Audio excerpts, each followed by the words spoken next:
Hi everyone, welcome to the channel.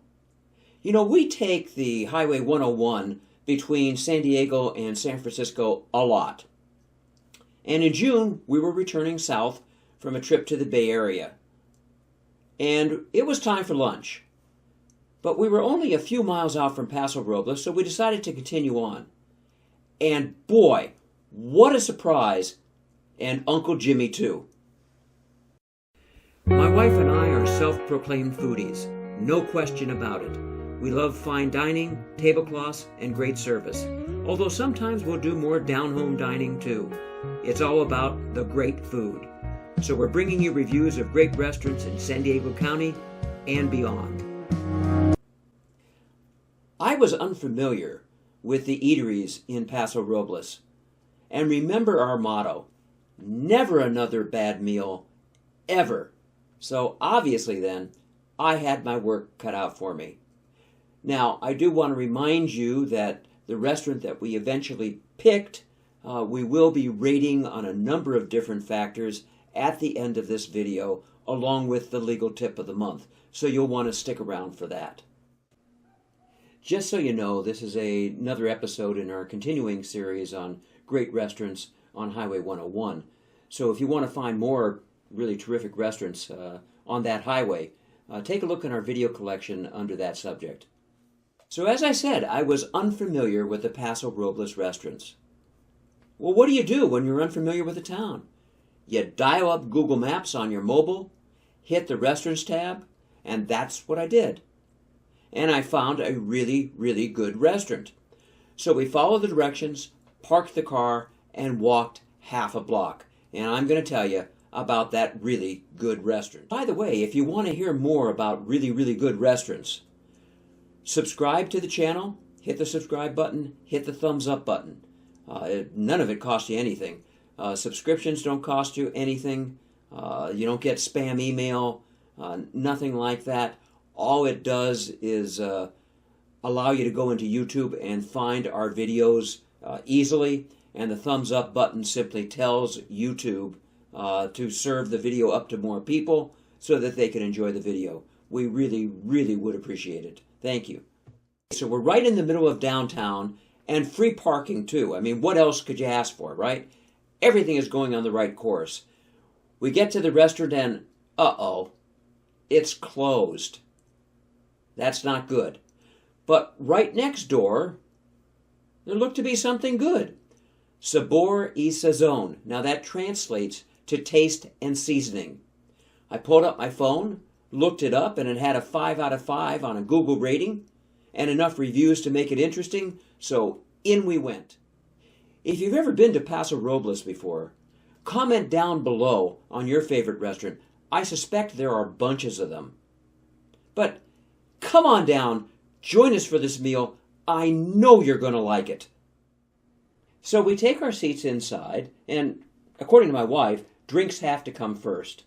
So she asks for a recommendation, and over comes Uncle Jimmy. He's in charge of the drinks, and he suggests the Mojito Watermelon.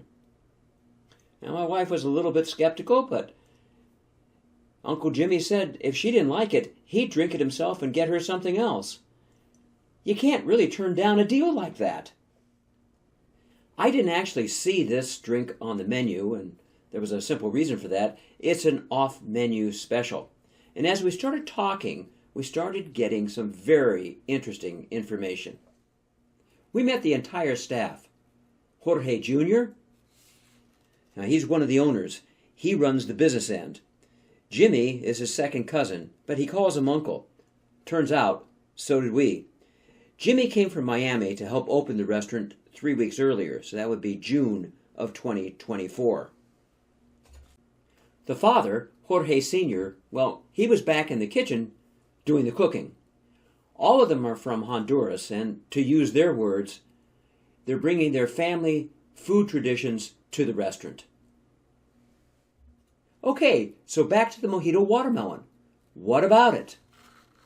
It was well presented. It was delicious. The watermelon flavor really came through. Yes, even though I was driving, I did have a taste. Next was the summer salad. tasty and good. Cherry tomatoes, strawberries, red onion, and feta cheese with a cherry vinaigrette. The arugula seemed to have a touch of butter taste, which I found to be very interesting. And now the legal tip of the month. People are often interested in what's the biggest bad idea I've seen in a client's trust. Now, if you're not interested in that, you can certainly skip forward on the timeline to continue with the restaurant, but you are going to miss some very interesting things. There are probably dozens of bad ideas, but here's one that I've seen more than once. The client has a trust drawn by a competent attorney and then doesn't see that attorney for years and years. Meanwhile, the client separates the real estate from the money. Well, for example, the client buys a life insurance policy and names the 3 kids as direct beneficiary rather than through the trust. Or he takes a bank account, takes it outside of the title of the trust, so that the 3 kids are going to inherit it directly, what we call a pay-on-death account. And then on the other side, we have the $2 million parcel of real estate. Over the years, it starts becoming run down because maintenance is not performed. Eventually, the client dies, and now we have the one, let's say, son, who the client named to take care of things, the successor trustee. Well, he needs to sell the house so that the proceeds can be split up. But how does the trustee pay for repairs and fix-up expenses? Where does the money come from? How about taxes on the property? They have to be paid, as does the premium on the fire insurance policy. And if there's a mortgage, the monthly payment to the bank has to be made. Where does all the money come from? If all 3 get along, it's all going to work out. The 3 kids will just agree to place the money in the trust, problem solved. But what if they don't get along? What if they don't trust each other? Now we have a really big problem. And this problem plays out over and over again. I guess the client thought he was going to diminish or reduce the estate settlement costs by having the money go directly to the kids rather than through the trust. Now, if the client had had periodic reviews, this problem would have been spotted and corrected really quickly. If not, the house could be lost to foreclosure or even fire if the fire insurance premiums weren't paid. Now, the way to avoid this is to have periodic reviews with the attorney. The reviews rarely cost very much, and if there is work to be done, he or she is going to quote you a price. But to think that your trust is good without reviews for the next, let's say, 99 years is just foolish. So if you think it's time to have a review of your situation, please call us at 760-436-8832. And if you want more details, I'll have a link to the video notes down below to one of my articles. And just to keep the boys and girls at the State Bar happy, my name is Merv Miller, and I am the Traveling Foodie Attorney. Our contact information and address is also down below in those video notes. And what about Sazoni Sabor? It's time for the main course. We ordered chicken marsala. It was absolutely mouth-watering, one of the best we've ever had. The sauce was great, sautéed mushrooms and onions, and the pasta even shared the flavor of the sauce as it was sitting in it rather than on the side. And then to finish it all off, dessert. Flan de coco.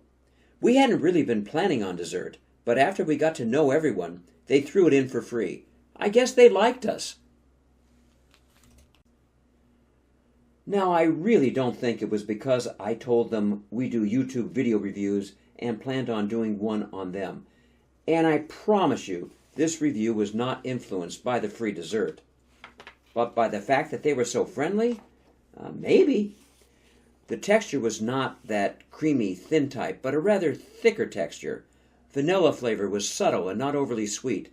It was really good. Time for us to rate the restaurant. And on the Traveling Foodie Attorney 10-point scale, what would I rate this? Well, first, you need to understand that I rarely give a 10 out of 10, since there is always room for improvement. So for sabor y sazon, on food, I'd give it a 9.9. Ambiance, I'd probably give that a 9.2, and that's based on the exterior front. It's just a storefront. Now, mind you, it's not bad, it's just not great. It's certainly welcoming. Service, well, that's a 10 out of 10. They hit the jackpot on friendliness, efficiency, and everything else that goes into service. That's about the best you're ever going to see from me. So if you are ever in Paso Robles, try it out.